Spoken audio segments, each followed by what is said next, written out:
Testing 1 2 3. Mic check. Mic check. Mic check. Mic check. Coming in clear. Hold on. Hold on.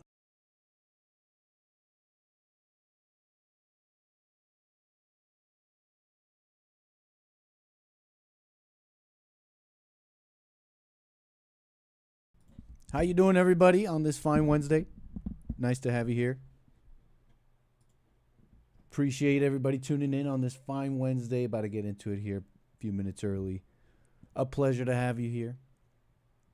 Welcoming all my viewers. Nick looks lost. You're clicking stuff. You're clicking here. You're turning things on. Trump wouldn't do it like this. But anyways, welcome. We got the lines open, of course. Here shortly. You know the number. That's 844-900-2229. As always, an absolute pleasure. Shall we begin?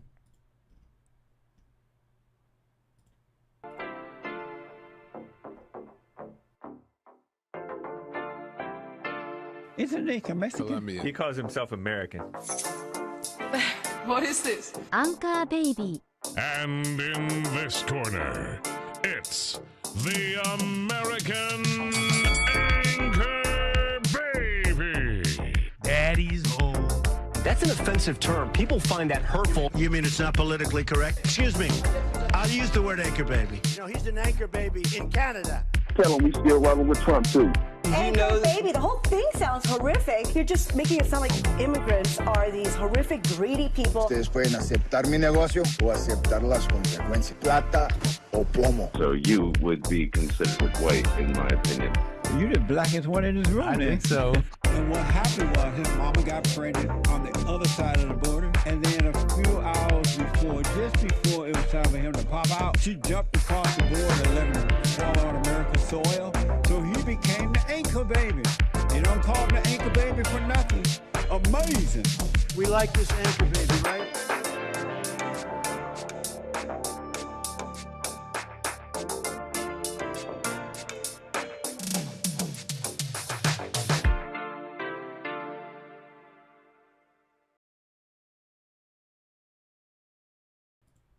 Hello, I'm the American Anchor Baby. This is my stream. Thanks for tuning in on this fine Wednesday. Taking it easy here in the plane. Got a couple things to get into as we do. Got a bit of a show for you. And I want to welcome my viewers here. Thank you for that. I always appreciate you all over there on rumble.com/American Anchor Baby, punchy.tv/Anchor Baby. Thank you as always. So we're going to get into it here. I got a couple things we want to get into. I know the New York race. Do you know the blue wave? Is that what you call it? Did they just have themselves a blue wave? I got some thoughts on it real quick. It's the main news. It's actually fascinating. Okay, the country's changing so fast. And they're telling you why. They're telling you their motivation. They're telling you what unites them. This coalition that you think, well, how can they be gaining steam? Don't they know by now Democrat? Don't you know Democrat means it's like you want things run badly. It's socialist. Don't you know that's bad? It's Muslim or whatever. And I think I have some thoughts on why that's changing. Demographics is a clear one, but it gets a little funny with Virginia. You go from 2010 to 2025, and the white population, I mean, that's changed, but not like so many of these other places.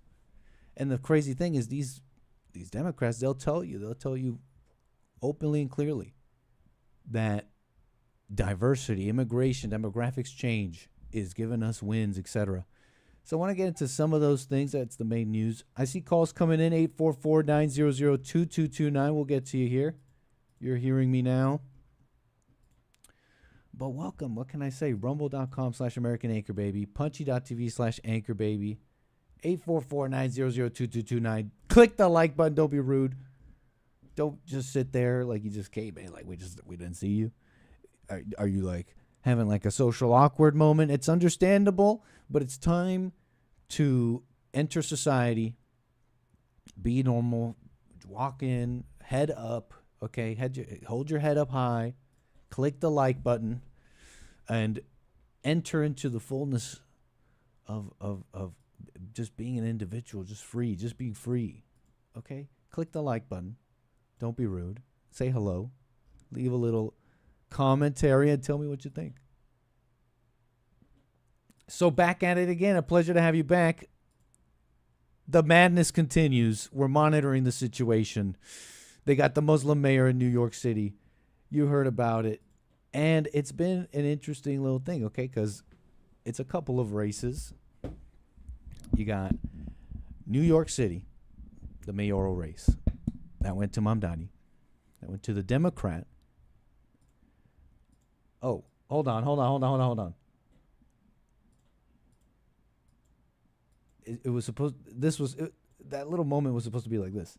Back at it again. The madness continues, but we're here monitoring the situation. Boom, elevator music engaged. Okay, the rarest and the best of all elevator musics. Okay, we don't mess around here. We only get the best stuff. The purest of jams. Okay, so you got the New York City mayoral race, right? The Democrat won, Mamdani. But it goes to New Jersey's governor race, which went to Mikey Sherrill, and a woman, and Virginia's gubernatorial race. Right? It went to Abigail Spanberger. That's the one that was between Winsome Earl Sears and the white lady. So the black Republican lady and the white lady. Okay? And it goes further. There was some justices that got put in Pennsylvania. They say they're Democrats. And the California Prop 50. The proposition billed, titled as such as a partisan redistricting in response to partisan districting, they say. But that's basically what's going on there. So Mamdani's win hits. The votes are in. And he's speaking to the people. He gets the mic. He gets in front of them. The crowd is cheering. And here is what he has to say to America, to New York, and really to America. Let's be real. He's been speaking to America, going on the different talk shows, talking about how it should be. I think even talking about Trump. So, on the eve of your win, Mamdani, using your moment here, speak to the Americans. They want to hear. New York will remain a city of immigrants, a city built by immigrants, powered by immigrants, and as of tonight, led by an immigrant.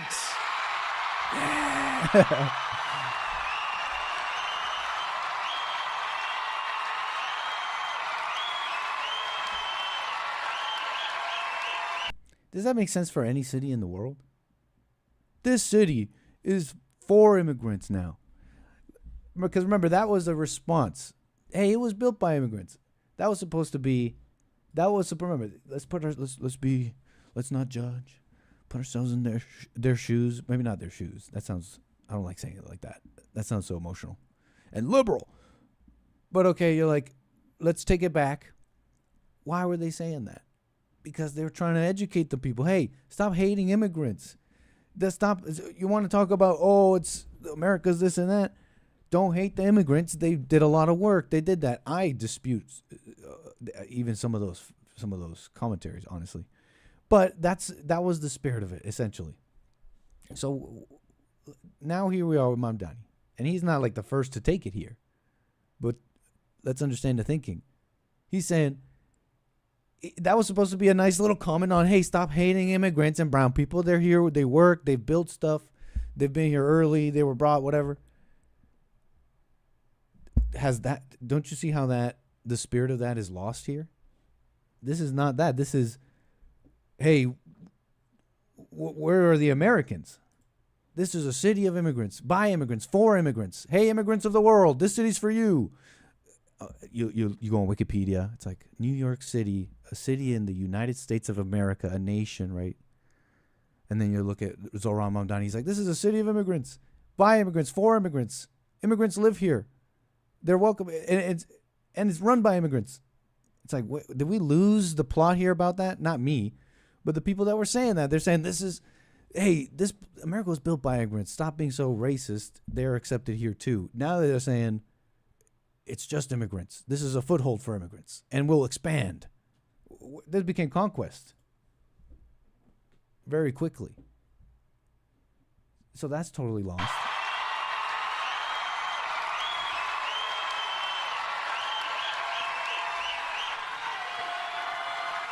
And he's told us, he's saying it pretty clearly there, right? Who New York is for now. Who it's by, who it's for. New York will remain a city of immigrants, a city built by immigrants. Wait.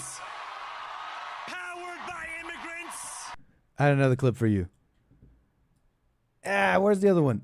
Basically, he goes on to say, I want to think, but he says something worse than that. Where did I put that? Mamdani.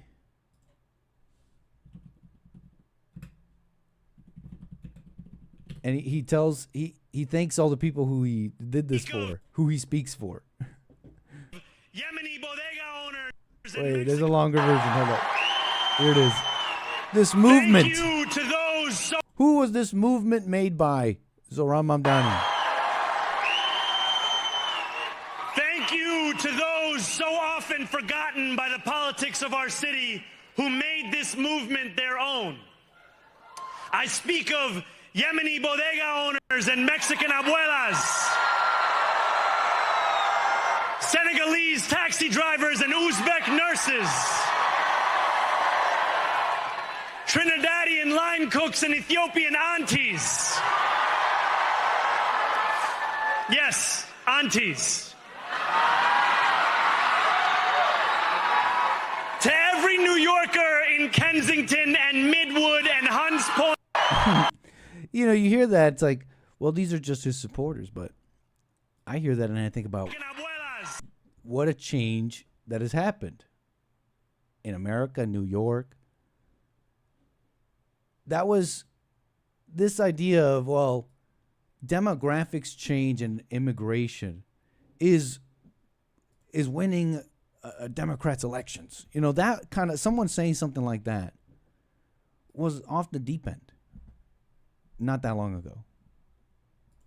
And increasingly, because you can argue with me, you can call me, and I'm not here telling you exactly where demographics came into play here, how strongly and how exactly,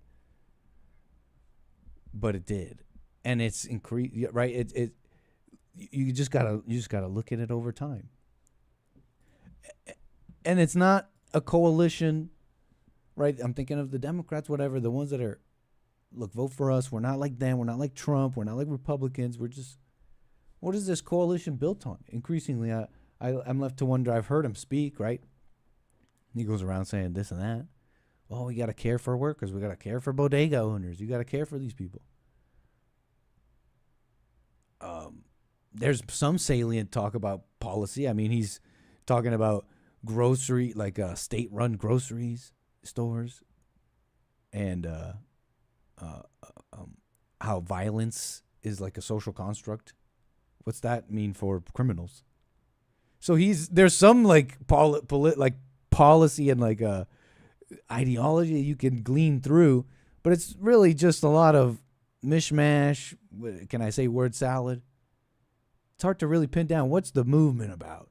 Increasingly, it's just a coalition of people with grievances. And that's really the point of this little segment, and the news, obviously. But that's the point I'm going to try and make here. Right? Because, sure, it is demographics change. And that's significant. That's a significant point. Like, why is it that, it should just be a market, right? People's ideas and winning ideas, but you look at the demographics, people, it's constantly an increasing coalition against white people. We'll go to Virginia and some of the details I have collected for you in a moment, but you'll see that the point I'm making too is, for example, in Virginia, you don't have an intense, from what I gather, an intense demographic change like in other places. It's like still heavily white. And so it's what it really is. It's a coalition of hate, a coalition of grievances and hate. It really is an evil heart. I almost want to say who we're up against, but who's we? Like, the world's evil. So demographics, I want to show you some of these details. He's telling you who it's made up of. It's all these ethnic people who so commonly, like he says, left out of our political system, right? The world I grew up in bends over backwards for them. And so that's grievance with Mamdani. And you just run it down. You go to New Jersey, Mikey Sherrill. Let's do Virginia first. I have more on that. Abigail Spanberger versus Winsome Earl Sears. Now, in Virginia, I've gathered some. It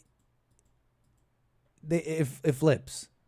I gather it's mostly blue, but they have been known to vote against. Like it's almost like they've been known to, as a state, Virginia, to kind of go opposite from the party in power. But from what I gather, it's like still strongly blue. But they're hidden. You understand the climate? It came down with this first female governor. These articles coming out. Wow, the polls. I mean, the young women are really turning out for this one. The young women are turning out. Now afterwards, we could see some of these, what do they call them, exit polls and all that. Yeah, it might be true here. Look, young women are the story of tonight, 81%. I don't know the details on what's young women here and all that, but they're pretty good on that. 81% for Mamdani in New York City, 80% for Sherrill in New Jersey, 78% Spanberger. This really does coincide with a sort of response to young men.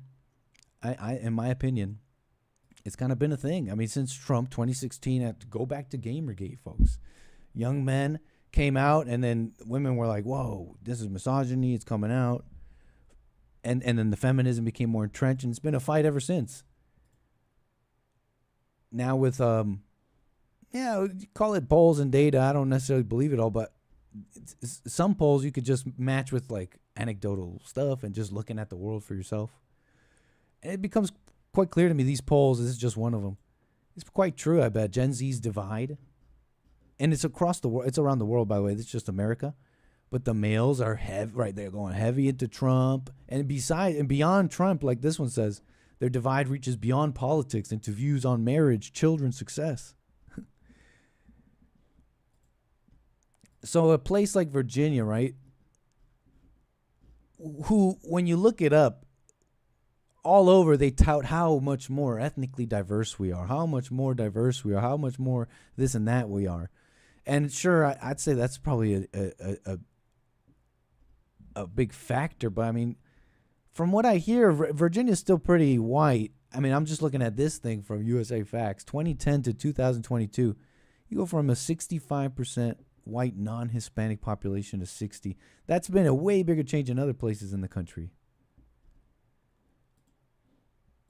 And so you get the female youth coming out. You look at the photos with Mamdani. It's just me. Is it just me? It's like so many women. It's all these women. Look, the ladies are out in full effect. The ladies of color. I don't know. I see a lot of ladies. We're just looking through these 12 photos. 12 joyous pictures show how Mamdani fever swept New York City. More women in dresses, more women in ethnic things, more women in the background, more women everywhere. There's a few guys. There's a few fellas. Women, old women, gray hair women, black women, fat women. So it's increasingly, you see how it's like this coalition of just hate. We're just mad at the men. We're mad at you guys. You're racist. You're all this, but it's lies. It's lies. It's like you never had it so good. You never had the world bending over backwards for you more than ever. But the guys come around and saying, hey, you know what? We're here too. 2016 Gamergate referendums, and you get the world establishment, like the CEOs, the journalists of all the different things I've even mentioned so far, coming out with the articles. The rising threats in the rising threats in the right wing, the rising threats in America, the young white nationalist men. Now the right wing is coming out crazy, right? Big fangs, Nazis, hitting them with Nazis. And I'm not even like familiar with like Fuentes and all that. We talked about that a bit yesterday, this Republican splintering. I'm not even that familiar with all those words. They're these big guys, the institutions, the GOP. I love the GOP. Shout out. I mean, I trust them. They're like, hey, trust us. This guy's a Nazi. Let me give you the receipts. I'm looking at the receipts. I'm like, wow, you guys are showing me more Nick Fuentes than I've ever seen before. And this guy's like, he's just joking. He's making a joke. You got people like this guy. Actually, I mean, tell me, is this a joke? What do you think it means that this guy ran as a socialist and anti-communism didn't work to stop him? That's big. She's smiling. This guy who ran against Mamdani ran as an anti-socialist communist, and that didn't work, huh? Let's yuck about that. Yeah, I think we are in the heart of the imperial core. This is the country that defeated the USSR, unfortunately. And the reality of the matter is, there's a lot of antagonism. There's no class. Maybe he's joking. I don't know, but would I be being just as, what's the word? Unfair or whatever to Hassan if I just take these words? Maybe he's totally joking. Because they're saying the other guy's a Nazi Stalinist. I've only seen jokes about that too. So maybe he's joking, whatever. But whatever, look, where was I? The polls on the divide, blah, blah, blah. Yeah. What is their salient and unifying point? What do they got to offer? I mean, from Trump to even Fuentes, I see like, we got to work on ourselves. We got to work on America. We got to do the hard work, the long haul. And for what? To just keep the country, make it better for everybody here and stuff like that. What is their salient point? We got to make men better. Men are lost. And the women are not, it's not good for them either. They could get all the stuff they want and get the positions and have the little things and all they want, but so I see like a sort of salient thing there. I mean, people are going Christian as much as we could criticize and be like, I mean, it's just cultural. And that's fine to have these internal conversations. But when you look at it from a bird's eye view, the right wing or Trump or whatever, even in the internal splintering, what's going on? They're talking about, hey, guys, we got to be better. We got to be better. We got to be better. What is their message? It's like, we are all so oppressed and no longer, for the millionth time, by the way, no longer. And then it's like, everything's crap. And by the way, we got some real interesting ideas coming out, like violence is a social construct. The people are lost. I think someone was on the JLP show recently, like, man, it's just socialism. It's just socialism is, if only they knew it was socialism that they were voting for. I think they know. The heart is wicked. And they are enticed by this message, which is what? There's a grievance. You've been left out of politics all this time. It's time for an immigrant. To the point of ridiculousness, where they're not saying, hey, stop hating on immigrants. They're saying, this is a city of immigrants, led by immigrants, for immigrants, by immigrants. In what reality has ever any city in the entire history of the world has that ever made sense? The city is a city for the people there. When has that ever made sense? So they lost the plot, and that's all I got to say about it. I mean, it's insane.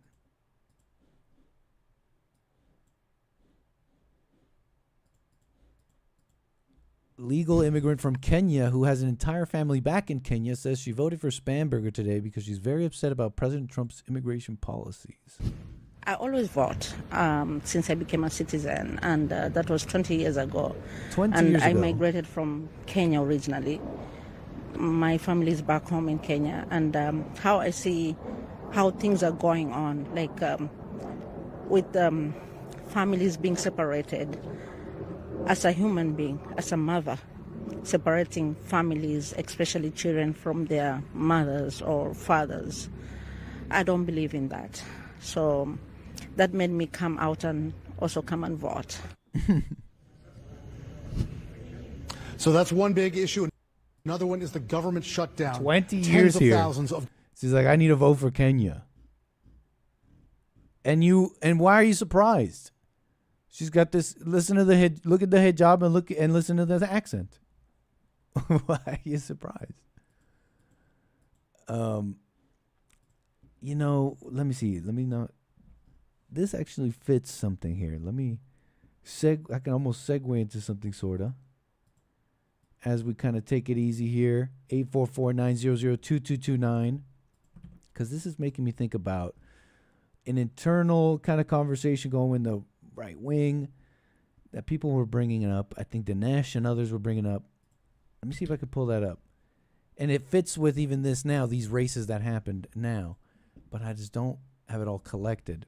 I just know it's interesting because Dinesh was basically saying that, you know, the right wing's being real nasty to the ethnicities, to the minorities, to the Indians.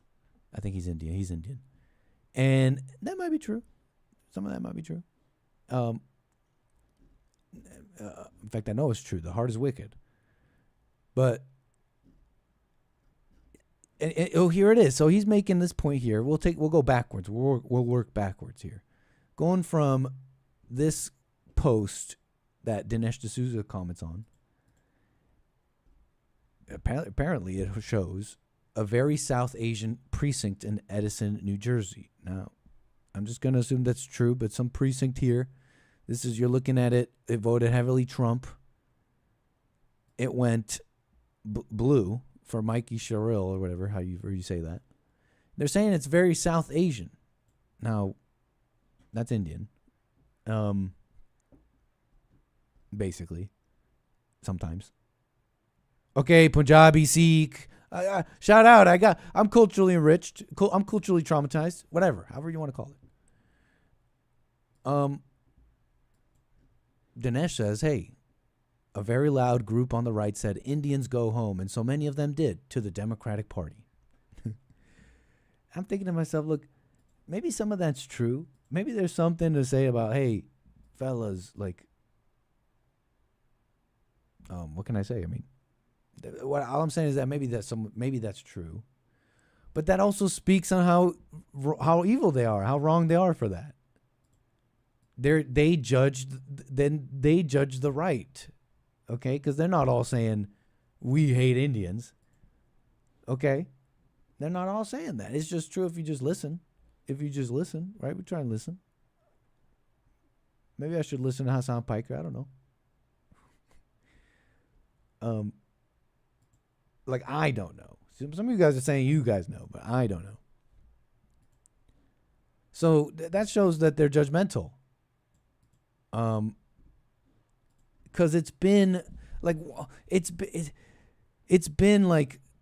endless an attack on white men. So can we have some understanding? Can there be something like that? Now, to the young white men, maybe I might say something like, hey, let's say you guys really wanted to get into politics, really make a difference and all that. I'm of the thinking, I'm a little bit of a realist, I got to say, and then you'd have to work with them if you ask me for advice. you'd have to work with the Indian Republicans and the people that are here. That's just a realistic thing. You could be in it. You could hide. Do. That's just my thinking on that. But that being said, do you see the other side too? Like, that shows an evil in the Indians who voted for Trump. I mean, and I can agree that people are taking things too far or something. Like, or here, I'll put it like this: there are instances that show that people are being emotional. Okay, that's just true. But whatever, that's just a judgment. Like, I'm thinking of one thing in particular. There was this train stabbing. And this guy here, you see, I'm not going to show the video, but this guy's like stabbing this guy. The video is just this guy stabbing in this train. People are yelling, "Oh my God, stop!" And the story, and then you get the little tweet. You go on X, and you're like, "Reminder, there was no prison for this." And the comments are like, "Brown skin, immigrant, refugees, they're not getting any jail time." Oh my gosh. Everyone's just being so quick to this, right? You look into the story. The guy in the video doing that stabbing looks pretty bad, right? Was initially attacked by the person he was stabbing with the huge knife. And whatever, did he go crazy too far or whatever? I don't know. And the guy who was stabbing him was like a white guy. And by the way, that's not an indicator of anything. Refugees are stabbing people. They're an outlier in average stabbings in these places. Okay, fix your country, Europe. Your country's Europe. But you see, I understand it. People are obviously emotional. Fine, you can point it out that the right wing and really just individuals are emotional and they get things wrong. And there's what? Anger in the right wing. They're wrong for that. They're wrong for assuming. They're wrong for that. But would you say Chloe Dobbs, or no, not to this one, Dinesh D'Souza, like, what is the big, what is the true, like, what is the big problem? Do you really want to be divided with these people? They're making jokes about Indians. I know that it gets pretty intense sometimes, but hey, the topic has become, well, America's changing because of demographics. And what does that mean? I mean, that means that America is like dying, right? It's changing and dying. But why? Because Americans are changing and dying. What does that mean? They're different races are not American, and so, or sometimes as American. I have a little space in me. I kind of have to, maybe. So, anyways,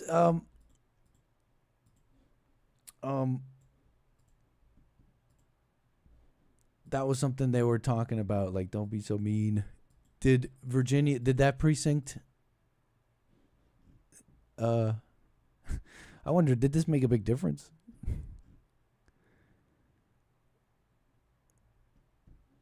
I don't know. But what else was about this? Yeah, Dinesh, go home. They heard from the right wing, go home.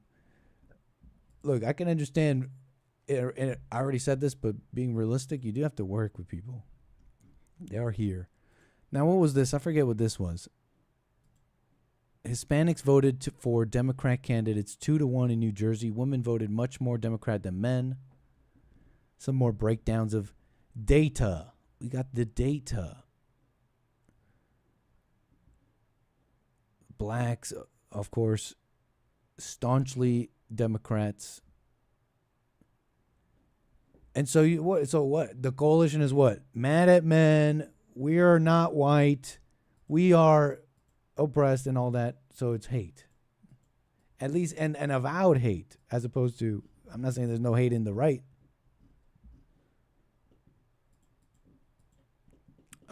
Anyways, the governor race. NBC. That's that on that. The young women.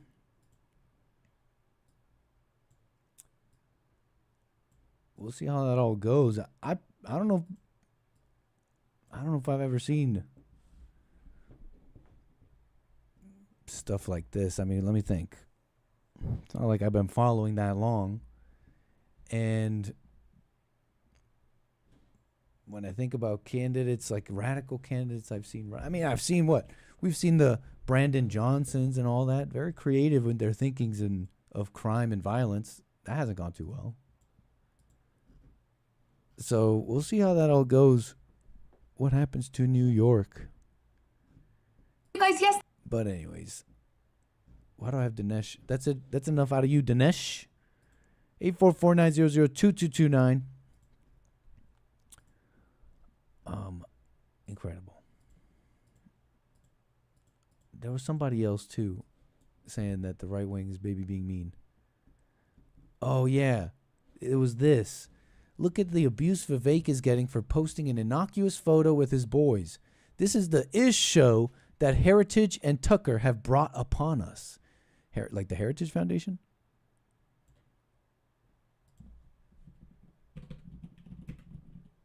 What's going on with Heritage?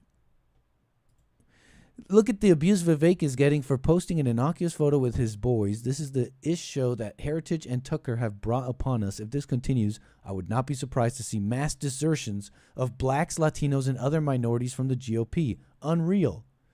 But here's the thing. Look, maybe I'm being obtuse. Because maybe I'm an outlier. Maybe I'm different. Like, I've made all sorts of, I work for Jesse Lee Peterson. I'm friends with the Nazi coon. I'm friends with Jesse's racist producer, right? So like maybe I'm different, right? And I would so to speak take such things like hey, Indians go home, hey, Mexicans, you're not American, and I'm more willing to take such things. And that's not normal, Nick. People shouldn't take that. Maybe I'm an outlier. You could call me, but I think that's so silly.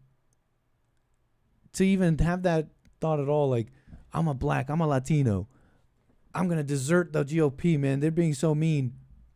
And they're saying they're being racist. They're being racist is what you guys are saying.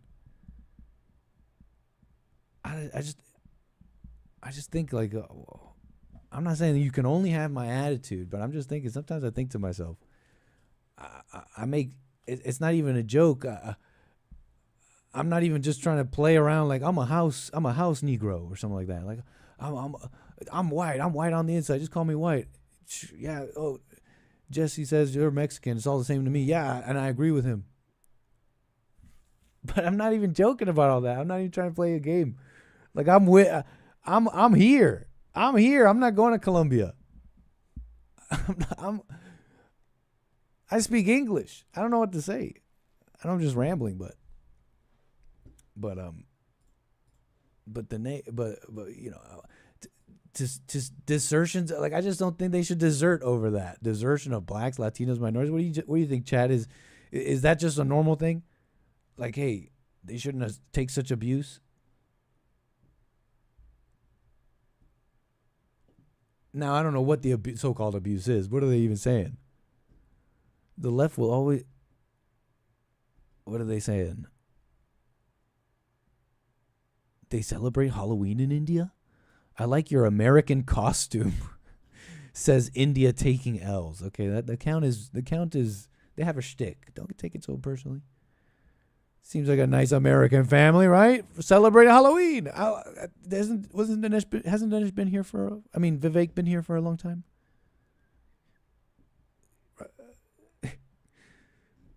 The thing that would like not make him American, it's like if you were to get mad at this and be like, hey, okay, you guys are now you guys are being racist. That, to me, am I crazy in that thinking?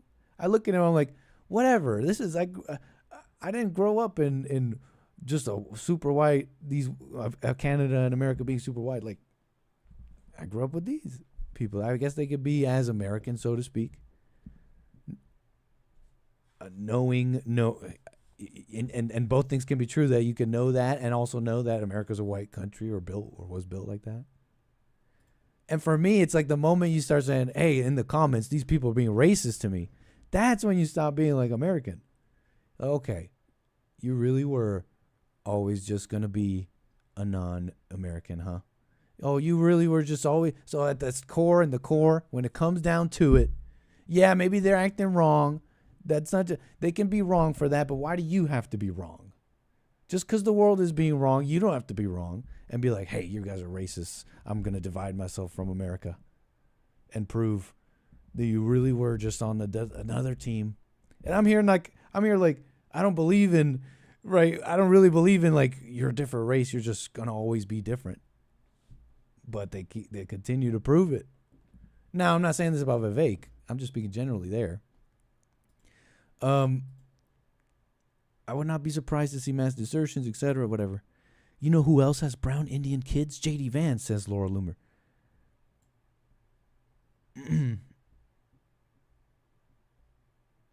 These people want to have a struggle session with JD to make him just as hateful as they are. They will never vote for him in 2028 because he has a brown wife. It's not just that, right? So I bet you if JD was like if they knew, I don't know him, but let's say in some future he comes out like super based and he just hits all the right topics. Just hitting them out of the park. Just hitting them out of the park. I think people will look the other way. You know, the point is it's about like how much America is changing. It's like, no, we don't want, if you have a brown wife, you can't be, it's like, no, it's if you have a brown wife, chances are maybe you don't get it. And when the chips are down, you'll be like, yeah, I mean, I love America, but we should let these immigrants in and continue to change America irreversibly. So, I mean, that's what people are thinking of. That's what I've gathered from the people who say this, Laura Loomer, if I may a little bit. I'm not trying to speak for them.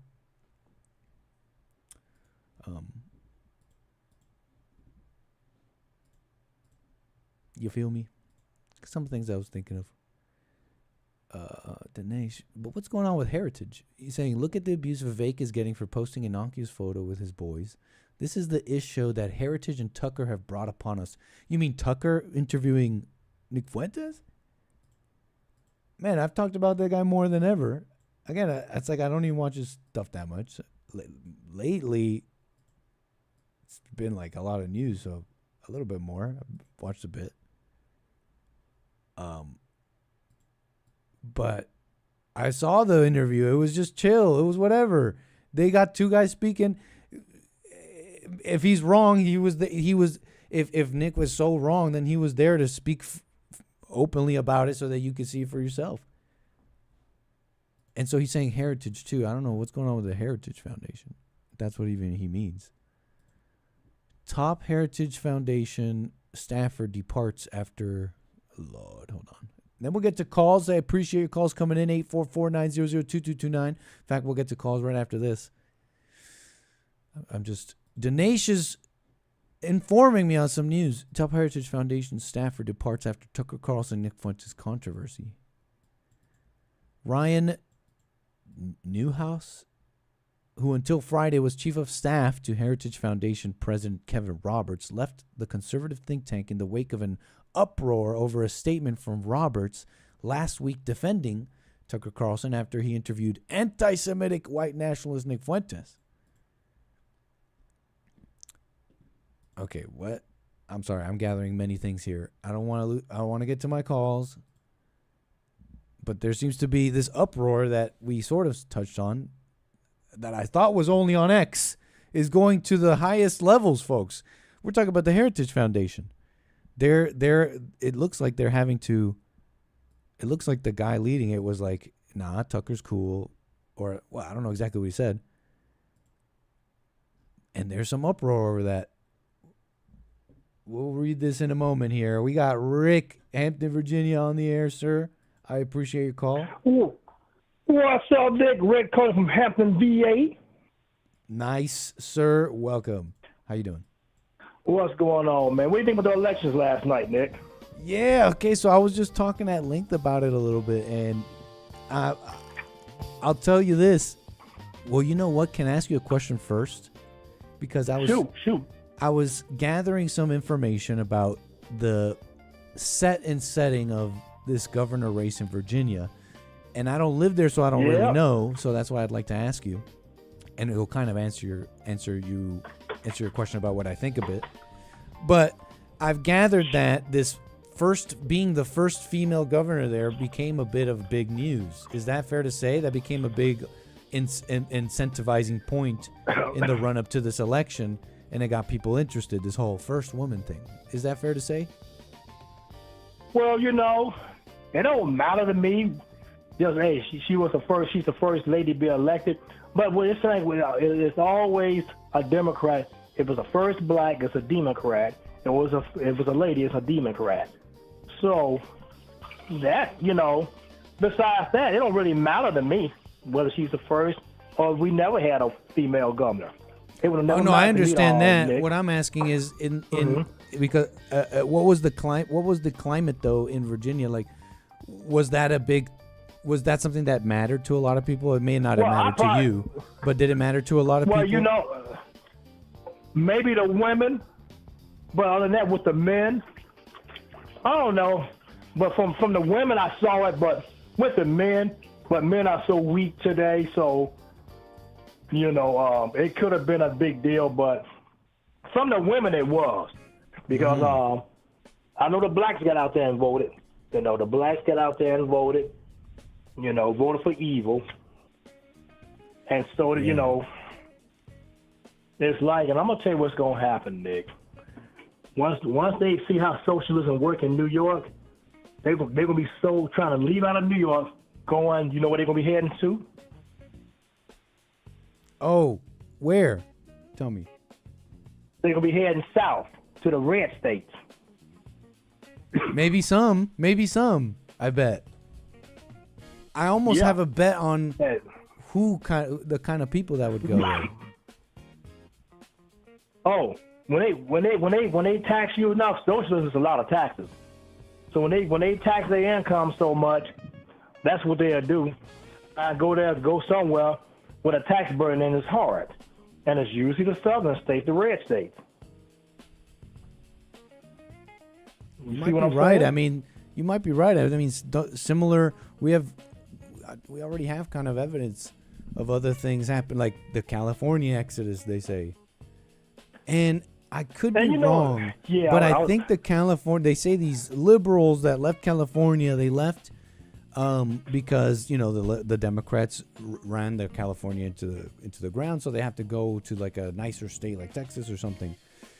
But I saw an interesting commentary on that the other day, and I could be wrong, but there was something specific about the people who were leaving California. They were mostly white. I don't know. I gotta look that up again. Mm-hmm. Do you see why that's somewhat interesting? To me, that's significant because you telling me about the socialism that's about to come down in, for example, Virginia, and people are going to feel the pain. They're going to leave. And you might think to yourself, well, some people there are going to learn a lesson or something. And I think, you know what? I think no. You hope. I bet you not. They never learn because then they go to the red states and still try and implement those policies that they running from. The same thing the foreigners come in, like Rashida Tlaib. Yeah. They come over here running from their country and come over here and hate our country and then hold up the flag from the country they fleeing. You know what I mean? Totally. I think that to me speaks to me why that things wouldn't change even in the face of a socialist running things terribly, which remains to be seen, right? All these things remain to be seen, but I think they won't change because I think the true change is the demographic change. These people have a foreigner mindset. They are different, and so that won't change. And so what happens is, and this is the part that I don't know. This is the part I need to look into. It seems to me like maybe the people who, when it changes around them and it becomes crappy, the people who flee are the whites, and they flee, and they may encounter more conservative whites, and they have friction between each other. Like, oh man, don't come in Texas, don't come in California, my Texas. But what I think it is, and I need to look into this, it's like a racial, ethnic push and divide being invaded by the world's peoples essentially. Wow, it aggravates me that nigga. It's like they have both of these policies, especially the women. The women's worried about their health insurance. No one's saying even I support abortion, but I'm like this: if you want an abortion, use your own money. I'm against using government funds for it. That's my problem with it. That's crazy. But they don't they're wanna use their own down. That money. was what got them out. I mean, that's how it is in other elections. The women are mainly motivated by topics like that. Abortion. We came out for female reproductive rights. Yeah, that's what it was up here in Virginia. I said, no one's telling y'all. My thing is, I'm against abortion. Like I said, whenever I go to any election, I look at everything from a biblical perspective. You know what I mean? And that's how I look at the world, and that's how I vote. That's how I evaluate candidates. And whoever's against biblical principle, I vote against them. You know, and let me ask you this: what was the Winsome Earl Sears to this whole reproductive rights? And I have to gather, I wasn't there, but I have to gather that was like a big topic. Abortion. You said what? Yeah, she was against abortion. She was against abortion. But what is the Republican Winsome Earl Sears response to that? Like when they say, "Oh, we need to care about reproductive rights." What I understand that she may be against abortion, but she said her position when I heard her talk, she was like, "My position, I'm a Christian, and I'm against abortion." All right on. That's what she said, and that's why I know. Like I said, when Jesse White saying, "Why did I vote for a woman?" I said, "Well, you know, either let the Democrats slide in there, and at least she was trying to, push Christian values." But President Trump didn't support her too much because she criticized Trump. So President Trump didn't support her too much. I see. In your opinion, because this is like my impression, but I'm not there. In your opinion, did the Republicans want to play into that a bit, into the whole first female thing? That they think, well, if they're gonna run it and they're gonna get the first female, we can't run a man against that? Do you think they're thinking we can't run a man against that? Well, you know what? I don't even remember who was doing the primaries, who was running in the primaries, and we ain't had no man. Then we did have a man for lieutenant governor, but he was homosexual. Darn. You know. So that's why I was telling Jesse, what to do, Jesse. What do we do? You let Republicans lose. You got to be willing to walk away, like Trump. Art of the deal. You got to be art of the deal, Trump. You got to be willing to walk away. Now, I don't live in Virginia, so I don't really know, but that's the conversation. I remember we had one conversation about this, and although the minutia, the strategic minutia of Virginia, I may not be aware. So I mean, I won't judge too hard, Rick. I was bringing it up to you. Don't Republicans deserve to lose sometimes? Art of the deal, Trump style. You got to be willing to walk away from the table. You got to be willing to walk away. Either not vote for her or either accept socialism. So I was like between a hard rock. And, I looked at there were women leaders in the Bible. And, yes, I don't like women governors or presidents. I really don't. But I knew, like, for instance, for New York, if there was a female conservative, strong conservative running in New York and against that, Mamdani, I would have voted for her. And, I hear you. Even though I'm not for female candidates, but before I let and Mamdani, one thing about him, he let you know what he gonna do. And guess what? The blacks, they still vote for him overwhelmingly. They get exactly what they deserve. And I can understand some of that, but look, all I'm saying is that you wouldn't be allowing that, because you're saying, oh, before I allow a socialist or a pro-trans person, consider this way. I personally think maybe some of that thinking might be a little bit wrong, because put it like this, it's not you allowing it. It would be a matter, because and you may disagree with this picture I'm painting, but this is how I see it, and I'm not there in Virginia. But it's like I see the Republicans, they saw this, and it's like, okay, first woman. We can't run a man against that. We got to kind of be a little bit like the Democrats if we want to do something. I see what you're saying. But that strategy is a common strategy I've seen, and it's a losing one. It's a constant losing one where they're just like, let's just be kind of like Democrats, and then they just lose anyways to the like more staunch Democrats and all that. And so so I see some of that, and I think to myself, if I'm a Republican voter and I just keep voting for them, they'll just keep doing that. They'll just keep doing that because I keep rewarding them for something like. So nothing will change, and so I'm just saying you got to walk away from the table type thing, et cetera, right? Like I see what, And I'm gonna do that next time. If Yeah, 'cause, you we're see some it to serious- be, I mean- if you see that, that's what you got to do. Yeah. And it's going to happen again because, like I said, I think the Republicans said, I guess the Democrats are doing, we're going to run, well, because she was a lieutenant governor. So they're just going to say, well, let her run. You know, she's already a lieutenant governor. We can understand that. True. I see that. And then she ran. And to me, she didn't run a good campaign. Well, fair enough, Rick. But like I said, Very interesting. Any more thoughts on all this? Because it's so that change. I know New Jersey, they went with the woman, and so a couple of changes there in some of the setup, some of these elections. Final thoughts on some of these things. You know, my final thoughts on everything is they gonna get what they want. See, one thing about God, if God says, if you want evil, I give you evil. I permit it to come. He does allow it. That's so not that I'm true. wishing it was. Yeah, he's gonna allow it to come. Okay. Just like when Israel asked for a king, and God warned him, you don't want no human man, because they gonna dog y'all. He told them. But guess what? They still wanted a king. God said, I'm gonna give y'all what y'all want, and they found out the hard way. I still believe God work like that today. Yeah, I think he does, man. He lets people suffer, and I think he said it just like that too. Y'all want a king? Y'all got it. Yep, y'all want a king? In some, I love y'all so much. one of I'm the gonna let y'all experience translations, them. one of And those God versions of the will. Bible. It's in Samuel when they first went, we want a king like everybody else. And God said, you sure? And that's what just saying, humans are wicked. We are. And God was trying to tell them, but Right they on, didn't Rick. listen. And so, Appreciate it, man. So, well, thanks for taking my call, brother Nick. As always, call me I again. just want to give a recap on the election, man, and love you guys. Thanks for taking my call there, Nick. Love you guys, our listeners. Y'all be blessed. Stay focused. Do what's right. As always, a pleasure, Rick. Call me again. Yes, sir.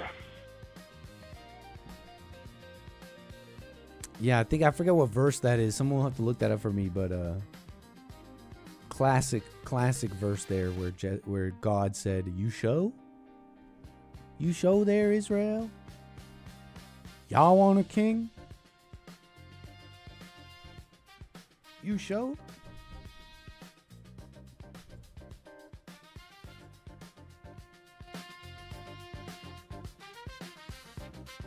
Getting back to my calls here in a moment, 844-900-2229.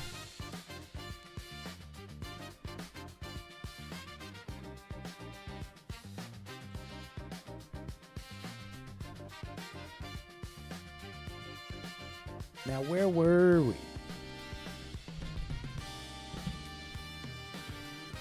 Excuse me.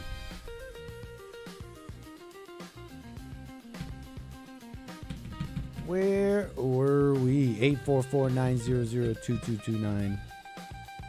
Back to my calls in a moment. A couple of super chats, I think.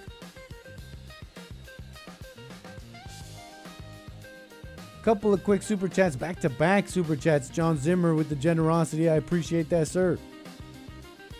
Very nice.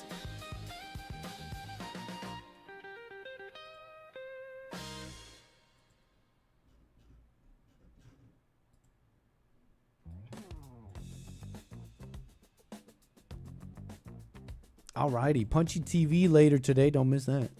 Punchy.tv with the experts, with the folks, with the fellas.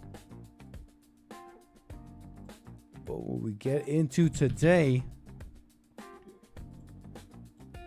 I got William. I believe this is William out of California. Yeah, what's up, man? Yeah, what's happening, man? How you doing, sir? Welcome. All right. Yeah, they're probably going to be all of the financial institutions are going to be moving out of New York. They're headed south. You think so? And they'll just, I'm not. they'll just let them. Yeah, the place is going to be a dump in 6 months. That's socialism. Doesn't work. He has some pretty creative ideas there, like very right, like the groceries thing and the state one. Like I just don't know how it'll turn out. Talking about what is that? A city government owned stores. Oh, they'll look like Right. that'll be garbage. Well, I don't know. That'll be garbage. And Will it be like some of these Scandinavian countries where they can get like federal funds and It'll look just endlessly like that. fund their socialism just- for a while there? I mean, like, I'm just speaking out loud here, but it might look good for a bit. And then what? For a couple of weeks until the empty shelves get empty. And then the bus system and subway system, free. Yeah. Okay. All right. Well, you just chased, because you know who they want to pay for it is the rich. So watch and see them flee New York. So you just ran out the people that you call yourself, making them, pay for it. I don't know how a free bus system works when you have maintenance to get the buses ready and the trains ready, and they break. They have maintenance crews. They got drivers and everything, and you got it for free. We'll see how that lasts. I'll put it like this: one thing that I don't think you can hide or make work and move money around and make work or whatever. One thing that you can't like hide and all that is like true like criminality, vagrants. You know what I'm saying? Like, yeah. Like you can say you can have like socialist policies or something. I'm just speaking kind of inaccurately here. That may work, socialist policies that work or something, but you can't hide like crackheads on the A train or something like that, right? Like you can, and you're gonna like totally open that up now. Just let anybody get in. Yeah, as if they already didn't. I see videos all the time of them jumping those turnstiles, but whatever. Yeah, they're going to defund everything, the police and everything. So then that means your free bus system and subway system is going to be twice as dangerous. Exactly. And you can try putting makeup on that, but it's going to look bad. It's going to look bad. I mean, how you going to run something for free? And you know what they usually say: if it's free, it's really not that good. So, how you going to run something for free? How long you think those buses? How long is that bus system going to really last?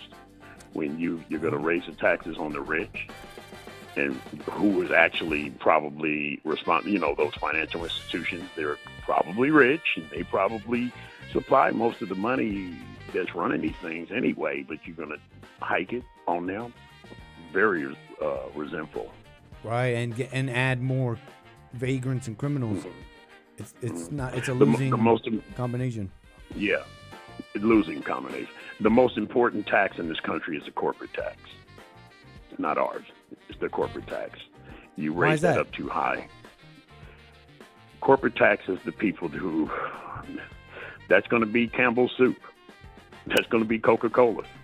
That's a corporate tax. You keep that low, you keep your jobs. I see. You raise it, your jobs are gone. You raise your minimum wage too high, you be laid off. I understand that thinking. Yeah. They'll tell you, vote for us. This is for you. You need a bigger pie. Right, you need a bigger pie. right. They need to pay more taxes. They need to Minimum pay wage. the fair share. They got to pay their fair share. Yeah. And they're hurting you. Yeah. That's an interesting one. Right. I've heard this, but I think you're right. Yeah. The minimum wage should be as low as possible to give you an incentive to go get a wage. Grown people don't talk about minimum wage. You shouldn't have a minimum wage job. Right. They've moved on. You don't talk about that as an adult. They grew up. You just don't talk about minimum wage if you're an adult. You don't want a minimum wage job. You don't even talk about those kind of jobs. Now, New York is talking about raising the minimum wage to $30 an hour. If you raise the minimum wage to $30 an hour, what do you think 30. So what do you think the regular wage is going to be if you raise it to 30? 30, probably. 60. Well, what do you mean by regular wage? What does minimum wage mean? Right, the minimum that a company has to pay you. They can't pay you any less, mandated by the government. is the lowest. Uh-huh. Okay, so you raise that to, I don't care what you raise it to. You raise it to $30 an hour like they said they're going to do. What is the regular wage going to be? 60. And what is it usually? Like that, you're saying that it'll all go up? Yeah. Don't make no difference. You're still going to be the minimum wage. Whether it's 10 or 30. It'll still be the lowest. I got you. It'll still be the It'll lowest. be the minimum. Yeah, You're still asking right. for the minimum, for the lowest. Right. That's why adults shouldn't be talking about minimum wage. Yeah, I think I understand your point. You I see what I'm bet you saying? if you If it's even took 30, that further and you made minimum wage high enough, there wouldn't be a higher wage. Yeah. There just wouldn't be a so-called It regular should wage. be It would all as just be low as that. possible. You hear what I say? It should be as low as possible to keep adults from talking about it, and give it to the high schoolers like it used to be. That's crazy. And that minimum wage, high schooler or college guy, whatever, if you keep it low, it's going to give him the incentive to get what kind of wage? A higher A wage. regular wage. A better, To work on it. Yeah. On your skills. Doesn't matter if you raise it to $100. You can raise it to $100. That's definitely a part of this. The part of the wage, minimum yeah, wage thing that gets me is this. Just, I totally agree. Just deciding. Just let me decide to be the lowest, and just assume I'm not going to increase my skills. I'm not going to get smarter. I'm not going to get better. Let me just You're make stuck. this assumption, and none of that will ever happen. Yeah, it's crazy. You're stuck. Loser mentality. Same as the EBT. A lot of those women get their extensions in hair and piercings and tattoos with that money. They had many of them online talking about, hey man, I get $3,500 worth. So now they're talking about reinstating it, but they said they're going to give them half. Oh, is that so? Yeah, but here's the deal. Just because they're saying they're going half and you're getting $3,000 worth of food stamps does not mean that you're going to get $1,500 now. I can't be paying food. Yeah. Food is high. Wait a minute. Food is high. You should have known that as soon as you was an adult. Yeah. Now you mad because you got to pay for it yourself. So, food has always been high. And what do you do when something is high? You just pay for it. If you can. Right. Okay, I'm following you, yeah. Because they got the money for free, essentially. Yeah. So the exodus from the north to the south has already been happening, I think, about 15 to 20 years. Now, a lot of people are cashing out of the blue states, and I'm one of them. I'm here. I did okay, but I can turn around and jump up and go down south too, which I was there at one time, and I've seen people from California and New York going down there a lot because they get more bang for the buck. Oh. And they can actually see. You can go to some cities in Texas and Florida, you can actually see where your taxes are going. You don't see where your taxes are going in California and New York. Garbage everywhere. When you go to a red state, you look and you'll see some neighborhoods and subdevelopments, you don't even see a cigarette butt on the ground. So and everything's manicured and cut nice and trimmed, and you see where your tax money go. The schools are good.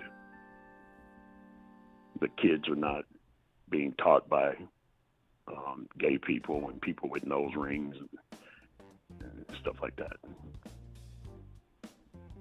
So, New York, New York is, It might be. you go to I really think, like I was telling Rick, it'll be a mess. People will move, people exodus, etc. But they're gonna be gone. But the people then they'll be the ones that stay, and they won't change. And I think one of the biggest changes is that they are foreigners. That is the biggest change. They're running the people out of the towns that run the towns. So how you gonna sit up there? How you gonna feel when you look up and you see that your buses that are free, how long can they run? Probably endlessly, man. But but a mess. It ain't No gonna be- normal it ain't people gonna- will be on you know those what I say? buses. It ain't gonna, No, it ain't no. gonna be endlessly. But it won't be. They It start won't be any normal people on those buses. Nope. They'll just And be the- and the mobile service is gonna be homeless cut. shelters, as they pretty And the much are service now. will be cut. The service will be cut too. That's coming. Well, think about it. I understand what you're saying. Like it'll be It's running free. to the It's ground. I free. don't disagree with you. You have no revenue coming in to pay the bus driver and the mechanic to keep the bus running. I no, they do have How long do you revenue. think you Us, sustain we it? work. Yeah. So I'm not disagreeing with you. They're gonna run it into the ground, but I'm presenting you an even worse nightmare. The story is Yeah. even worse than that. I think the buses will run endlessly because there are people that work. Maybe eventually there won't be people that work, but yeah, we work, we get taxed, Service- we pay for it yeah, endlessly, yeah, and they'll just be endlessly running those buses and trains into the ground. It'll get grosser, more graffiti, more homeless people. No normal people will be on them, and we'll just endlessly pay for them. So the nightmare's worse than that, I think. I mean, how long do you think a city bus system can actually run? In a normal world, how long can you run a bus and not have a change box to collect the money which goes into that bus company to keep those buses running? And you're going to make it free. I don't know. The record is ongoing. I think the record is ongoing. That's happening now. You go onto a bus in Los Angeles. The buses are just home. They're just people with their bags and their suitcases, and they don't pay for the buses. Back when I was taking the bus, people just jumping on the bus. They don't pay for it. I was like the only one paying my fare. I'm looking around like, this is what you got to do. This is what you're supposed to do. And now people are And let looking me at me ask you, like, why are you paying your fare? Nobody else does that. And how is the service becoming more and more, probably less and less and less? Possibly, man. Possibly nothing. I can get in my car and go to New York right now and take one of these cars out the garage and take it to New York. And if I don't pay for gas, how long is that car going to run? 400 miles maybe. Yeah. I'll make it to what, Phoenix? Yeah. Do that on an electric car, Elon. Oh, I'm glad you they'll brought do that that up. eventually. Go ahead. You were talking about, you had an extensive conversation yesterday about hydrogen cars. We don't want them. I don't even want to know what a hydrogen car looks like. I don't want one of those things. They look like regular cars, I think. I doubt it. Just a little bit. I like cars. The combustion engine has worked for over 100 years.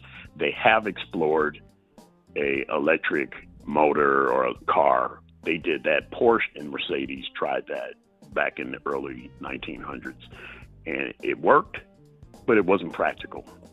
Just like charging a Tesla, you may not be burning emissions, but there's a charging station somewhere in the desert.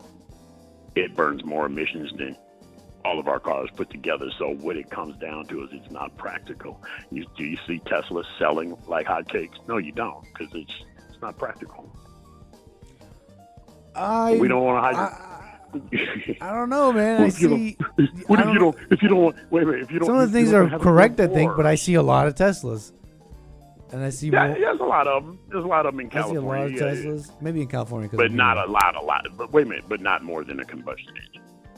Well, of course not. It's they a catch new fire. technology Wait a type minute. thing. Hey, they sit in front of your house and catch fire just out of the blue. Can you imagine plugging that in your garage at night? I don't trust it. It's trust maybe. It's just I don't think it's practical. The combustion engine is too successful. In the spirit of a full conversation on this, if the issues of and it's a pretty bad one, spontaneous combustion is something you definitely don't want in your vehicle. Okay, we can agree on that. Barring the problem of having charging stations everywhere like gas and spontaneous combustion. And the storage capacity of the batteries, you can go 400 miles on one tank, right? Now, let's say you had charging stations everywhere. You could go long distances like a car, and they didn't blow up. Are you familiar with the technology? Yeah. Is it better? Is it more efficient? Man, you better know, or I was worse? in racing. And this guy you were talking to yesterday about the hydrogen car, we don't want them. The technologies, they've been going over it for 30 years. We don't want it. You go in your electric car or your hydrogen car. We start in California. We're going to New York. Who's getting there first? Well, now, probably you. But that's the whole point. The whole point is like, is the technology, is the uptick of the technology worth it? That's really the question. And we're not having that conversation. I got more gas stations than you have hydrogen. Right. Or electric. But the conversation is the technology worth for the uptake? Because, and that's not the conversation we're having. You're saying there's not enough hydrogen stations anywhere. The point would be, but is it worth switching? And I don't know the answer to that. No. And you don't know either, I don't think. Absolutely. Yeah, I do. Absolutely not. Absolutely not. Because you have a lot of drawbacks with electric cars. And, you know, anything that you buy eventually is going to have maintenance or replace parts. And it is just not practical to replace anything on an electric car. And then you're going to get taxed to dump it. We haven't started dumping electric cars in the junkyard yet. And it's not going to be, you know, you're talking about your environmentally friendly. What you think those lithium batteries are going to do to the earth when you start storing them in the junkyard? And, making a car into a computer is quite a big change. I mean, they used to just be, right? It's just like spark, oxygen, timing, and you got motion. And now, you know, these computers as cars, I'm sure, I don't know, maybe it'll be easy. But you know, the technology. I know my friend who has just like not even that old, not even that new of a car, but it's like a Volkswagen kind of in the last few years. And all the electrical side of this car has given him the most issues. It's a headache. It's just the computer and all that. The regular oil and gas burning and combustion engine is way too successful to completely 100% replace. As a matter of fact, look at the Hemi engine, which they use in racing.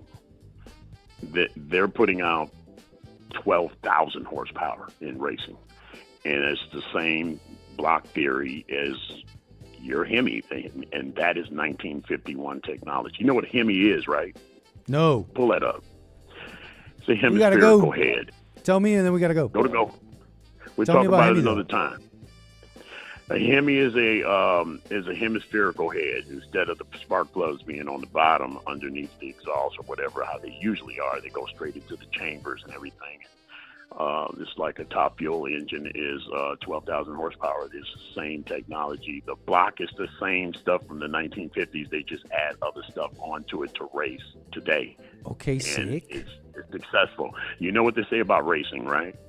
What do they say? Run on Sunday, sell on Monday. That's what racing is for. Wait, what do you mean? I don't get it. Run on Sunday, race on the weekends. There's the Hemi right there. Yeah. Run on Sunday, sell on Monday. Sell cars. You race to sell cars. Run on Sunday. Like you have fun with the cars and then you sell them on Monday? And sell the dealers to sell on Monday. But you just raced in those. I don't want those. But you're not gonna buy what they're put on the track, because the Hemi that they got on the track has a lot of extra stuff like superchargers and all of that stuff.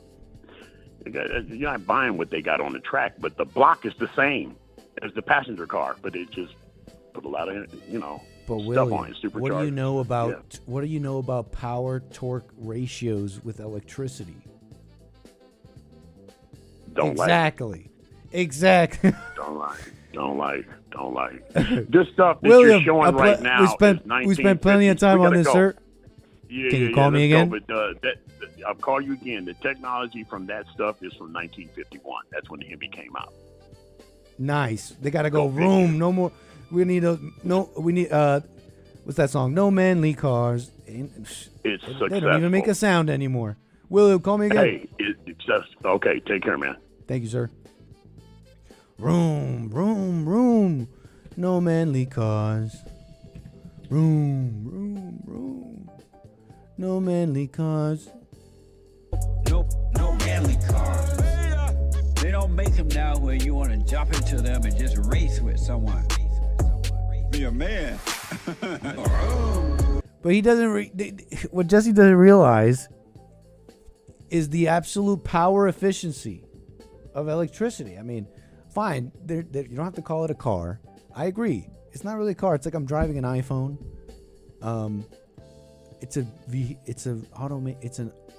It's a automobile device. We could call it something different. But if we're gonna get down to the facts,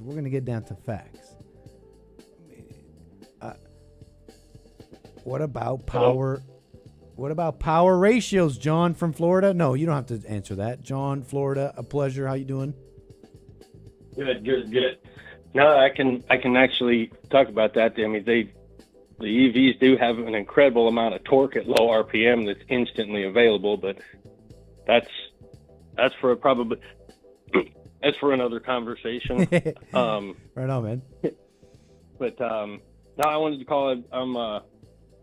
I grew up in St. Petersburg, Florida, Pinellas County area, and more recently they instituted a free bus line, but it wasn't all the bus lines, but it was one that ran from downtown St. Petersburg, which is on the we're surrounded by water on three quarters, being a peninsula, so we got Tampa Bay on one side and the Gulf on the other, the Gulf of America. That's true. That's called that now.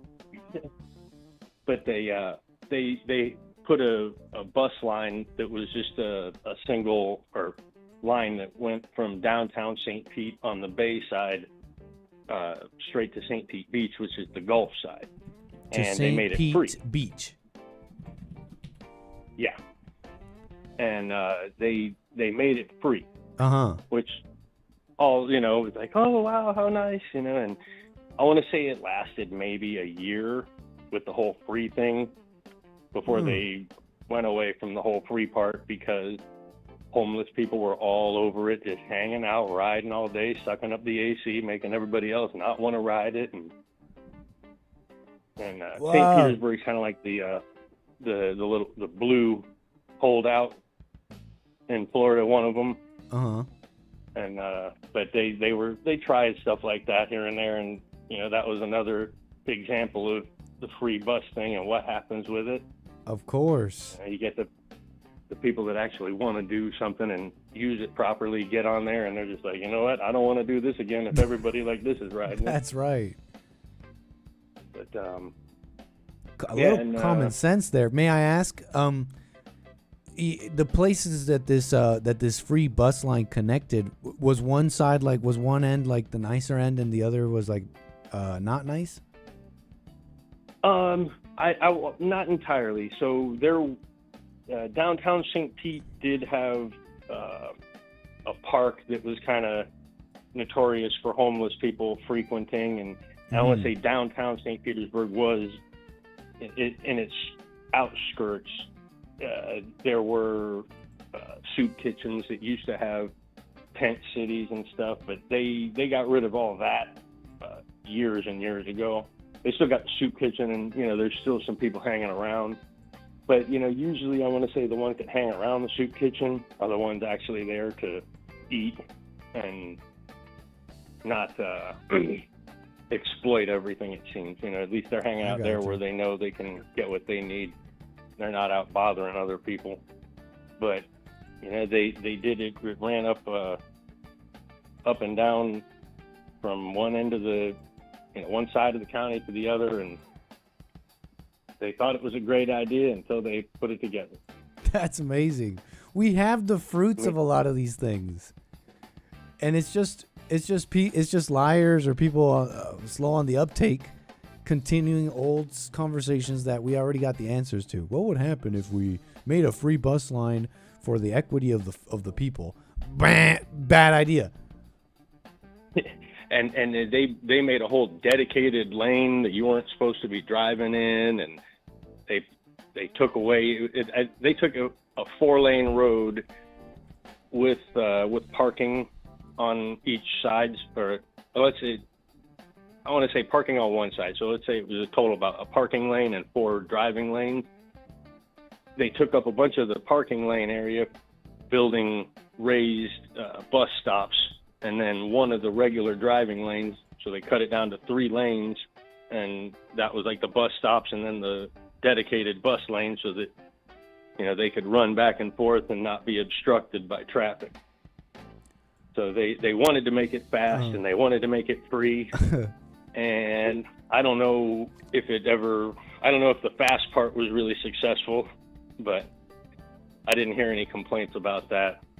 But they did put a price on it to deter homeless folks from hanging out on it. What an incredible example. Yeah, there you go. And I did also want to chime in. The last caller, you guys were talking about the hydrogen stuff, and there's two distinct types of hydrogen vehicles. There are hydrogen combustion vehicles where it's basically a combustion engine that's designed to run on hydrogen. Oh. Very similar to like natural gas and propane powered vehicles. And you could almost convert them, if you had a little bit of the technology, the regulators or whatever, you can convert a gasoline-powered vehicle to that. But on the other side of it, but essentially, it would still be at its core a piston, right, IC engine. Yeah. Incredible. Yes. They were just able to make the hydrogen blow up. Yeah. Okay. Which may not be that hard, but go on. And the other type? And then there's they refer to it, I believe, as a hydrogen fuel cell. That's right. That's the earlier one we were looking at. Yeah, fuel cell. Tell me about that. Yeah, those are different. Those generate electricity from it for an electronic output rather than a combustion-related output. You said electronic? Yeah. The hydrogen fuel cells, those output electricity and drive electric motors. It probably have a little battery, in between. I gotcha. So that it can charge the battery as needed, and the battery runs the electric motor. And those are definitely lesser in appeal right now. And is hydrogen really water, as some might say? Like we're powering things with water. So that's where you got the tricky stuff, and people would try and make these devices that would break down the hydrogen, and some people would blow up stuff inadvertently. Mm-hmm. Because if you're essentially splitting, water, breaking it down, and it's kind of I think if you make the wrong split, it's not quite like an atomic reaction, but you are creating a bunch of energy by splitting stuff, and if you screw it up, it can be disastrous. Incredible. Well, interesting, man. And it is at one point. This fuel is just water at one point, though. Yeah. I mean, interesting. Yeah, oxygen, hydrogen, and oxygen makes the water.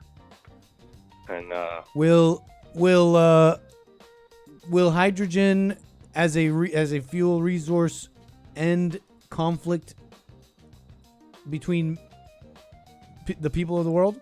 Will conflict end due to abundance of energy? Only if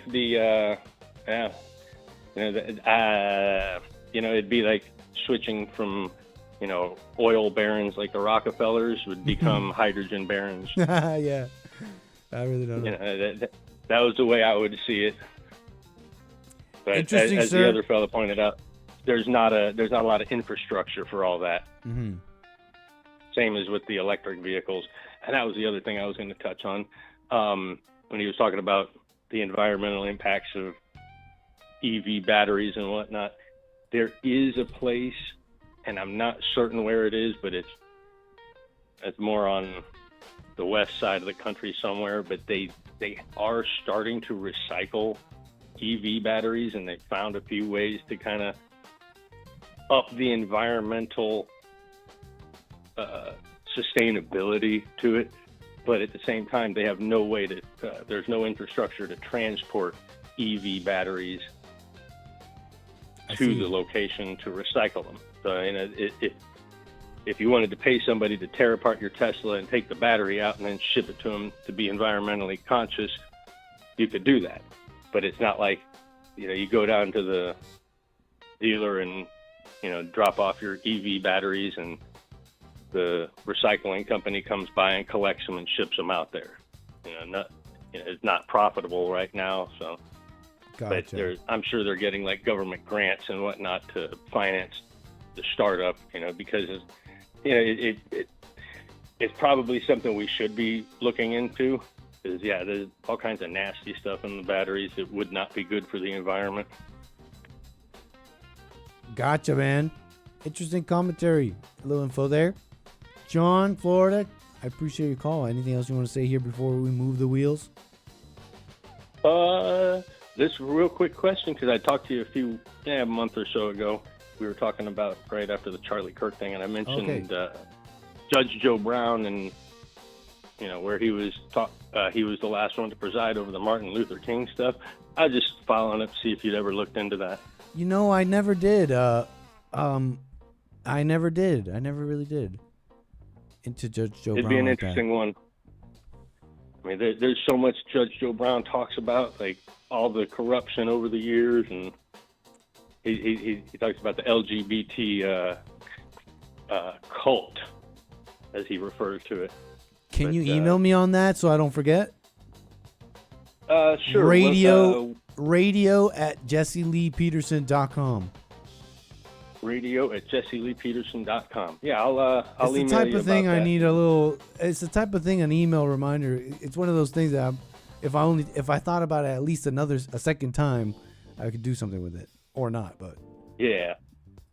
No, it's interesting stuff. I mean, once he starts talking, you just want to hear more of what he has to say.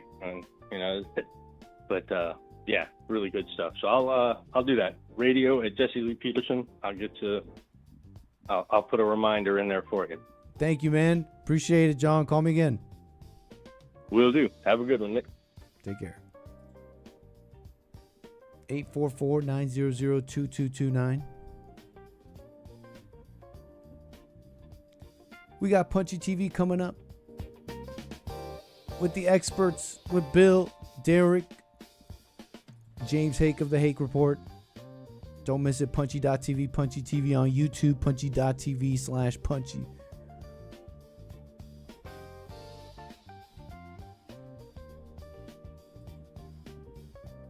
Incredible. We got in the last bit of the show here. Again, the anchor baby must go about 15 minutes earlier today as well. I do appreciate all your support and taking it easy here on this fine Wednesday. But I will be back, of course, at 2 p.m. Pacific time. That's Punchy TV. Did I tell you guys that a car crashed into my car? This was a while ago now. Not that long ago, but...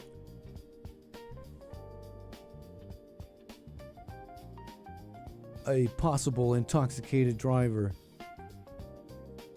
smashed into my... Not smashed, but, enough that I need to go... handle that today. Somebody reached out to me. Anyways, you don't need to know all that. Not yet. 10 more minutes. Thank you very much, though. I appreciate it. Because then I got to be back for Punchy. You don't want to miss it. So let's see here. In fact, why don't we do something maybe a little bit chill, a little bit more chill. Can you be chill? I can't believe you're not being chill about this. Let's do something a little bit more chill. Let's see here. Is this chill?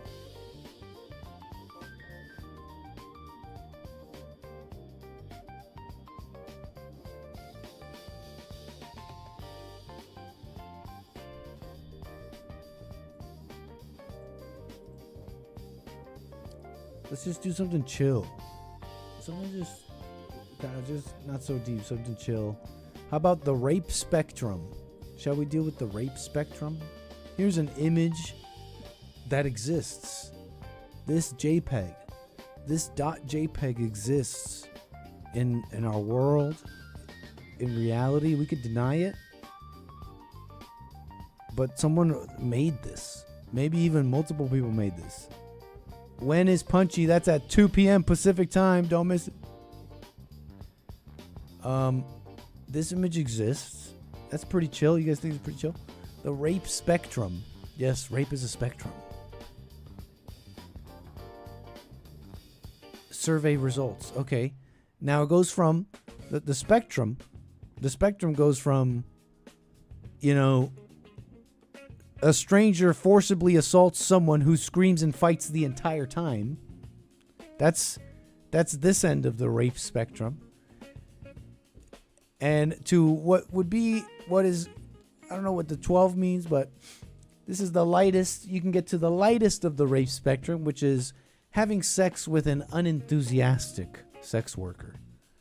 She's there for work, but she's not happy about it. She's got to work. She's there for work. Okay, I'm a sex worker, and I'm here to do my shift. But you know what? This particular trick, this particular client, I'm not feeling it. But I have to do it. I'm a sex worker. It's absolutely ridiculous. Okay. Of course, 100, it's forcible assault, and they're screaming and fighting the entire time. Now, just below that, a person has a rape fetish. Their friend, trying to be helpful, gets a stranger to abduct and forcibly penetrate this person. What? What am I reading? What the heck am I reading? Women are, some, maybe even not all but most, are deranged. What is this spectrum? And why would they even write this in? Their friend trying to have to come up with these hypotheticals to make some sort of spectrum here. How deranged do you have to be to like, right? How convoluted you have to make this, right? Let's take all these situations and relate them all. And relate them all into how terrible men are, because men are the rapers. A person has a rape fetish. Their friend trying to be helpful gets a stranger to abduct and forcibly rape this person. It's like, is that the mistake? Their friend is like, I know what I'll do. Oopsies. Is that what they're saying here? I'm a little confused, but someone thought that they should write this down. Sneakily removing a condom during sex. It's more of a yellow, more of a 73.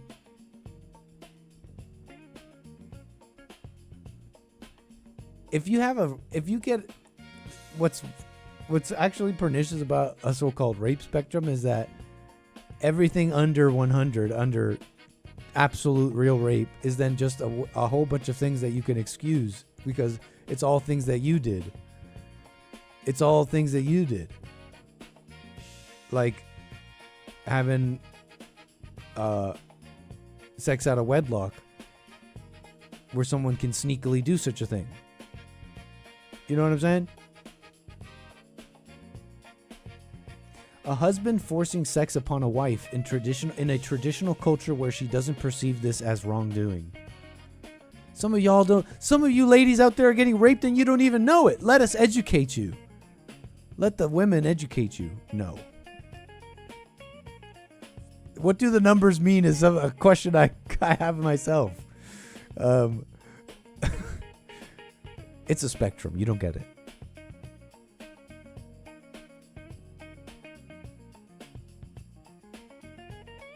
Uninterested, reserved person gets very drunk on date. The other person is sober and they have sex. See?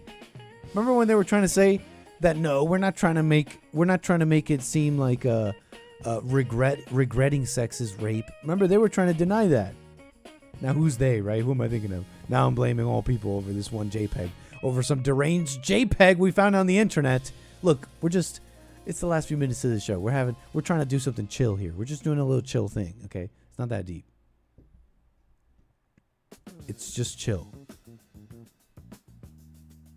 Sex with someone who resists and says no, but who secretly really wants it. That's rape. That's sort of rape, apparently. What? A 16-year-old eagerly has sex with a 26-year-old. That's rape. And probably pedophilia to some people. It might be a little weird. It might be wrong or something. But 16? I mean, come on. This is Epstein. So Epstein is really just rape spectrum feminism, huh? Is that a little too... Am I being a little too simplistic there? Am I being a little obtuse? Maybe. I don't think we need all the facts. Sex with someone who resists and says no but secretly wants it. Because consent, above all things, is the most important thing. You're stealing money back after paying a sex worker for sex. Anyways, we're done with this. This is silly. This is stupid. Feminism. Your brain on feminism. Your brain on feminism. Maybe. 6 million views. I'm sure it's 6 million people saying this is ridiculous, right? I'm sure that's what that is, right? In America. 6 million views. Tell me, Doom Jesus, tell me. That's 6 million people looking at that saying that's ridiculous, right, Doom Jesus? Surely that's what that is, right?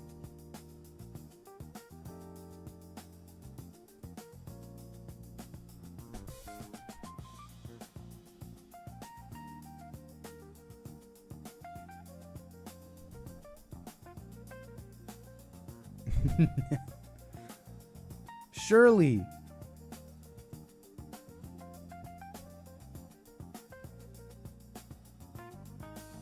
For you, page Russian roulette stream? No. That sounds like a bad idea. That sounds like a terrible idea. That does not sound smart.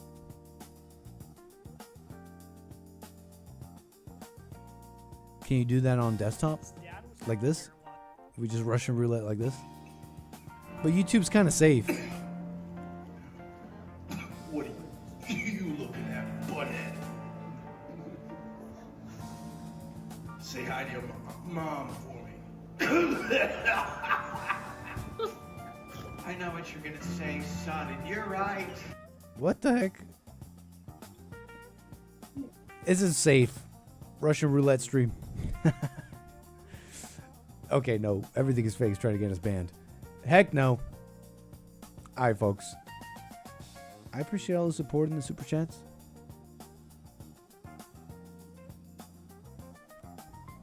One last thing, if I may. We didn't quite get to see the footage on this. USPS plane crash. 9 dead.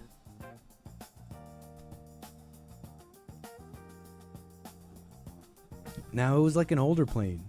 McDonnell Douglas. They don't make these anymore. And this tri-jet configuration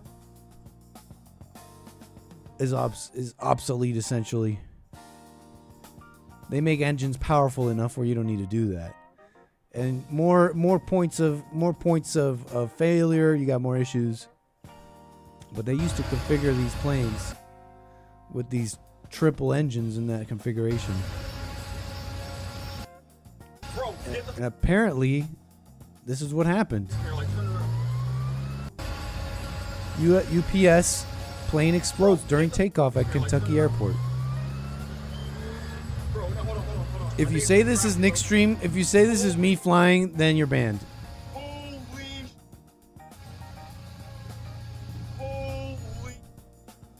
Damn, they're dead. They are dead, bro.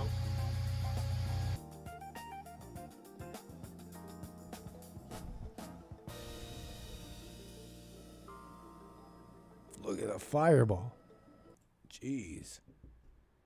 Any word on the pilots? They flew out of Kentucky's Muhammad Ali Airport, by the way. Did you know that? Louisville, Muhammad Ali International Airport. That's the name of that airport. It used to be Louisville International. And then it used to be something else. And now it is Muhammad Ali International Airport. Oh, it used to be called Standiford Field, I believe. Named after Muhammad Ali, a Louisville native. They could have named it Cassius Clay. Cassius Clay International. So Muhammad Ali International Airport. No real word on the pilots, maybe.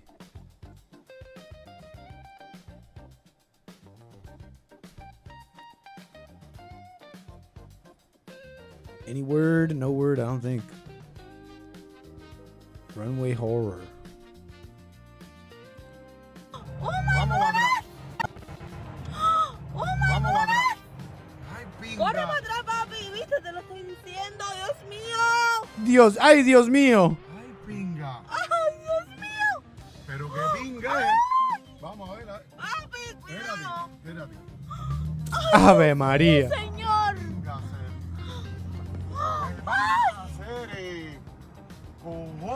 Mira la cantidad de gente cogiendo candela, papi. Candela, papi. Are these like Dominicans or something? Plane crash, Muhammad Ali Airport. Eyewitness speaking only in Spanish. Location, Louisville. 2025 America is a strange place. Says this individual on X. Dashcam footage shows truck driver reacting to deadly UPS plane crash in Louisville, Kentucky.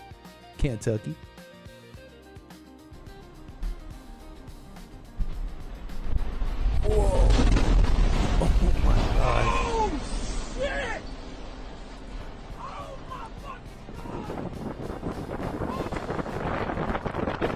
That's crazy.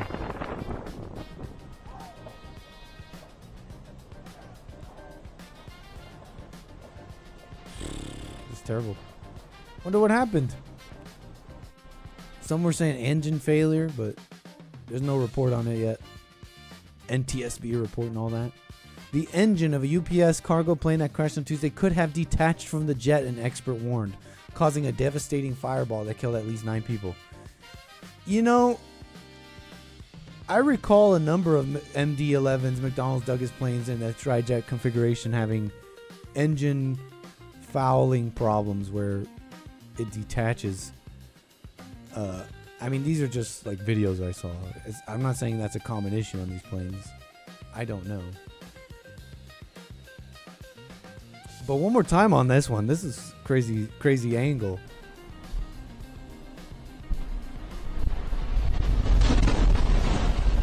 Oh, shit. Wow. What does that even sound like?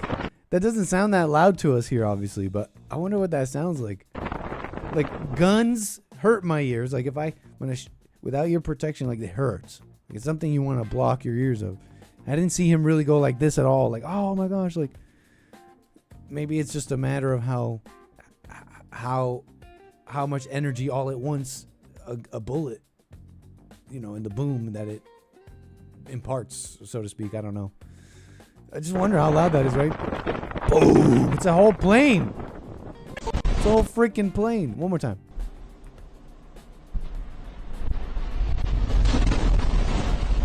Oh, shit. Oh, my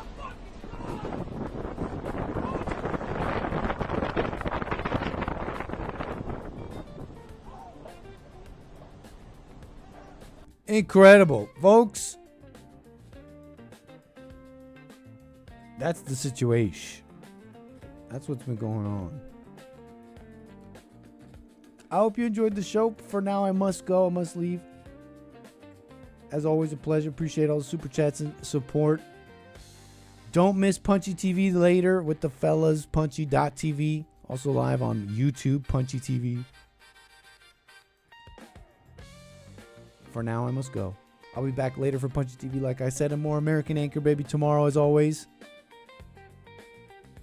A pleasure. Take care. See you later.